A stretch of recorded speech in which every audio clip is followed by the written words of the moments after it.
یہ سفیر ہے، یہ بدر منیر ہے، یہ روشن دماغ ہے، یہ روشن ضمیر ہے، یہ ان کی وفائیں پیاری، ان کی ادائیں پیاری، ان کی صدائیں پیاری، ان کی دعائیں۔ مجھ جیسا سخی کوئی نہیں، چلو میں نے تمہیں بھی جنت عطا فرما دی اور اس بندے کو بھی جنت عطا فرما دی۔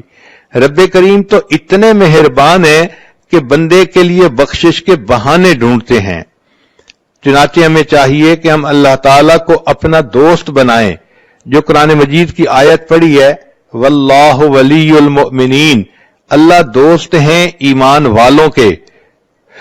مفسرین نے ولی کے کچھ معنی لکھے ہیں۔ ولی کا ایک معنی ہوتا ہے دوست، ایک ہوتا ہے نگران، ایک ہوتا ہے کارساز، اور ایک ہوتا ہے مددگار، ایک ہوتا ہے ساتھی، اور ایک ہوتا ہے وارث۔ ایک ولی کے اتنے معنی ہیں۔ گویا جو اللہ کو اپنا ولی بنائے گا تو وہ دوست بھی اللہ کو بنائے گا، مددگار بھی، ساتھی بھی، وارث بھی۔ ہم اگر اللہ کو اپنا ولی بنا لیں گے تو اللہ تعالیٰ پھر ہمارے مشکلات کو آسان بھی فرما دیں گے۔ دوست اپنے دوست کی مشکلات کا خیال رکھتا ہے۔ کہتے ہیں کہ ایک ہاتھی نشین تھا اور اس نے کسی غریب کے ساتھ دوستی کر لی، تو غریب نے کہا کہ نہیں، میں آپ سے دوستی نہیں کر سکتا۔ ہاتھی نشین نے پوچھا کیوں نہیں کر سکتا؟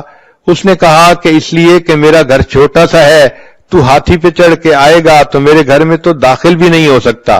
تو ہاتھی نشین نے مسکرا کے کہا، سنو، میں جس کو اپنا دوست بناتا ہوں پھر اس کا مکان اونچا بھی بنوا دیا کرتا ہوں تاکہ میرا ہاتھی وہاں جا سکے۔ تو اللہ تعالیٰ کو جب بندہ دوست بناتا ہے، اللہ تعالیٰ اس بندے کے دنیا آخرت کے کاموں کو سنوار دیتے ہیں۔ اللہ تعالیٰ ہی اس بات کا مستحق ہے کہ ہم اس کو اپنا دوست بنائیں۔ نوجوان بچیاں یہ بات ذہن میں بٹھا لیں، ان کے ذہنوں میں یہ ہوتا ہے میرا کوئی دوست نہیں، میں اکیلی ہوں، میں تنہا ہوں، میں مس کرتی ہوں۔ وہی دیکھیے، اللہ کو دوست بنائیے۔ جب اللہ کو دوست بنائیں گی تو پھر کسی کو مس کرنے کی ضرورت بھی نہیں ہوگی۔ ہوا معکم اینما کنتم، وہ پروردگار تمہارے ساتھ ہوگا، تم جہاں کہیں بھی ہوگے۔ اور جتنا اللہ تعالیٰ وفا کرتے ہیں اتنا کوئی دوسرا وفا نہیں کر سکتا۔ اس لیے مخلوق کو دوست بنائیں گی تو مخلوق سے بے وفائی دیکھیں گی۔ مخلوق مطلب کی ہوتی ہے، مطلب نکلا اور تو کون اور میں کون ناواقف ہو جاتے ہیں۔ اللہ تعالیٰ کو دوست بنائیے۔ جس نے اللہ کو دوست بنا لیا، اللہ تعالیٰ اس بندے کے دنیا آخرت کے کاموں کو سنوار دیتے ہیں۔ تو آج کی اس مجلس میں یہ بات اپنے ذہنوں میں بٹھا لیجئے کہ محبت کے قابل فقط اللہ کی ذات ہے۔ مرنے والوں سے اور ڈھلنے والوں سے محبت کیا کرنی؟ عشق با مردہ نباشد پائیدار، عشق را با حی و با قیوم دار۔ مولانا روم رحمت اللہ فرماتے ہیں کہ مرنے والوں سے اور ڈھلنے والوں سے کیا محبت کرنی؟ اگر کرنی ہی ہے تو محبت اس سے کرو جو حی و قیوم ہے، ہمیشہ زندہ رہنے والا اور باقی رہنے والا ہے۔ تو انسان اگر اللہ سے تعلق جوڑتا ہے تو اللہ تعالیٰ اس بندے کے ساتھ نبھا کے دکھاتے ہیں۔ تو ہم اللہ کو اپنا دوست بنائیں۔ چنانچہ حضرت موسیٰ علیہ السلام کے پاس بنی اسرائیل کے لوگ آئے، اے اللہ کے نبی علیہ السلام، بڑا عرصہ ہوا بارش نہیں ہوئی، پانی کی قلت ہے اور جانور بھی پریشان ہیں، انسان بھی پریشان ہے، آپ دعا کیجئے۔ حضرت موسیٰ علیہ السلام نے فرما دیا کہ اچھا، ساری قوم کے لوگ باہر ویرانے میں آئیں اور میں دعا کرواؤں گا۔ چنانچہ حدیث پاک میں آتا ہے کہ 70,000 لوگ اکٹھے ہوئے۔ حضرت موسیٰ علیہ السلام نے خوب دعا مانگی، اللہ تعالیٰ سے گڑ گڑا کے فریاد کی، مگر بارش کے کوئی آثار نہیں تھے۔ جب کافی دیر دعا کرنے کے بعد بھی بارش نہ ہوئی تو موسیٰ علیہ السلام نے پوچھا، اے اللہ، آپ کا ایک نبی آپ سے اپنی امت کے ساتھ مل کے دعا کر رہا ہے اور آپ کی طرف سے قبولیت کے آثار ظاہر نہیں ہو رہے۔ رب کریم نے فرمایا کہ اس قوم کے اندر ایک بندہ ہے جو 40 سال سے میرے ساتھ لڑائی کر رہا ہے گناہ کے ذریعے سے، یعنی وہ گناہ کر کے میرے ساتھ گویا لڑائی میں لگا ہوا ہے، اور اس کی وجہ سے میں بارش نہیں برسانا چاہتا۔ تو حضرت موسیٰ علیہ السلام کو اس بات پہ بڑا تعجب ہوا۔ انہوں نے اعلان کیا، اے لوگو، تمہارے اندر ایک ایسا بندہ ہے کہ جو 40 سال سے ایک گناہ میں مبتلا ہے اور اللہ تعالیٰ اتنے ناراض ہیں کہ اس کی موجودگی میں بارش نہیں دینا چاہتے۔ میں اس بندے سے کہتا ہوں کہ وہ یہاں سے نکل جائے اور اس کی وجہ سے دوسروں پر جو مصیبت آئی ہوئی ہے وہ ٹل جائے۔ حضرت موسیٰ علیہ السلام نے جیسے ہی یہ اعلان کیا تو تھوڑی دیر کے بعد بارش ہونے لگ گئی۔ حضرت موسیٰ علیہ السلام بڑے حیران کہ کوئی بندہ باہر نکلا بھی نہیں اور بارش بھی شروع ہو گئی، اور اللہ تعالیٰ فرماتے ہیں کہ اس مجمع میں ایک بندہ ہے جو میرے ساتھ گناہ کے ذریعے جنگ میں لگا ہوا ہے۔ تو رب کریم صلی اللہ علیہ وسلم سے پوچھا کہ یا اللہ یہ بارش کیسے ہوئی؟ اللہ تعالیٰ نے فرمایا کہ جس بندے کی وجہ سے بارش روکی گئی تھی اسی بندے کی وجہ سے بارش ہوئی۔ اے اللہ اس کی وجہ سے بارش کیسے ہوئی؟ فرمایا کہ جب آپ نے اعلان کیا اس بندے نے اپنے دل میں سوچا کہ اے اللہ اگر میں اس وقت لوگوں سے باہر نکل جاؤں گا تو میری رسوائی ہوگی، میں کسی کو چہرہ دکھانے کے قابل نہ رہوں گا۔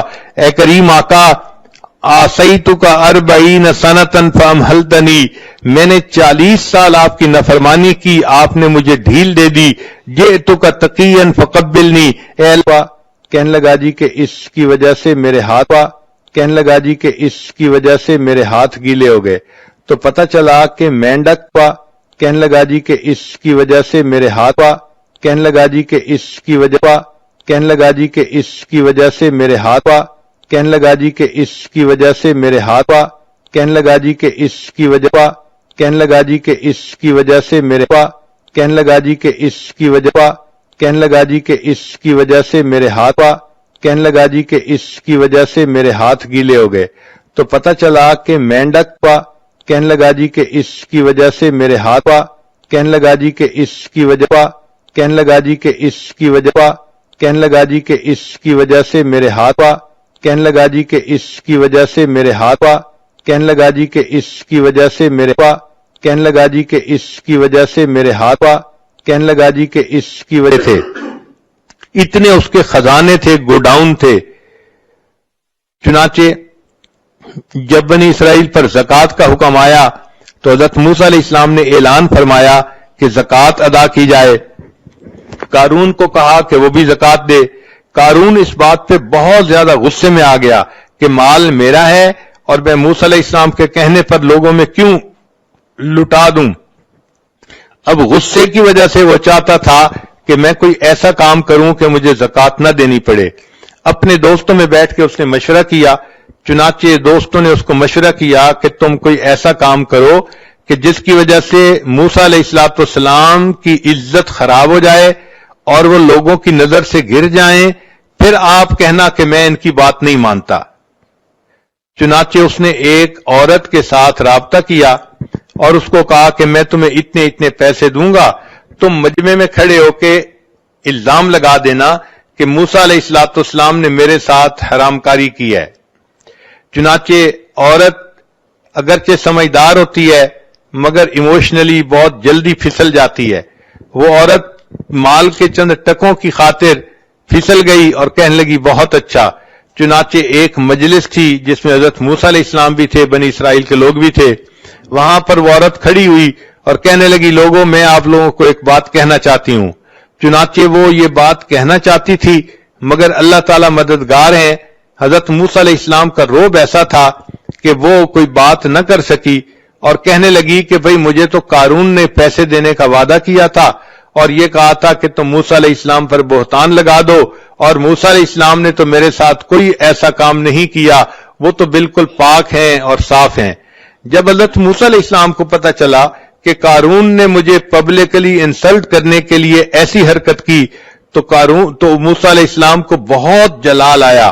اللہ تعالیٰ سے دعا کی اے اللہ آپ مہربانی فرما دیجئے اور اس میری تکلیف کو دور کر دیجئے۔ رب کریم نے فرمایا کہ اے میرے پیارے موسیٰ علیہ السلام میں نے تھوڑی دیر کے لیے زمین کو تمہارے ماتحت کر دیا، جو حکم آپ زمین کو دیں گے وہ حکم زمین مانے گی۔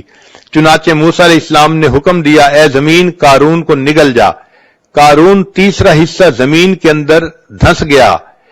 پھر وہ پکارنے لگا، موسیٰ علیہ السلام سے معافیاں مانگنے لگا۔ موسیٰ علیہ السلام نے دوبارہ زمین کو کہا تو وہ 2/3 زمین کے اندر دھنس گیا۔ پھر معافیاں مانگنے لگا۔ حضرت موسیٰ علیہ السلام اتنے جلال میں تھے، تیسری مرتبہ حکم دیا اے زمین اس کو نگل جا۔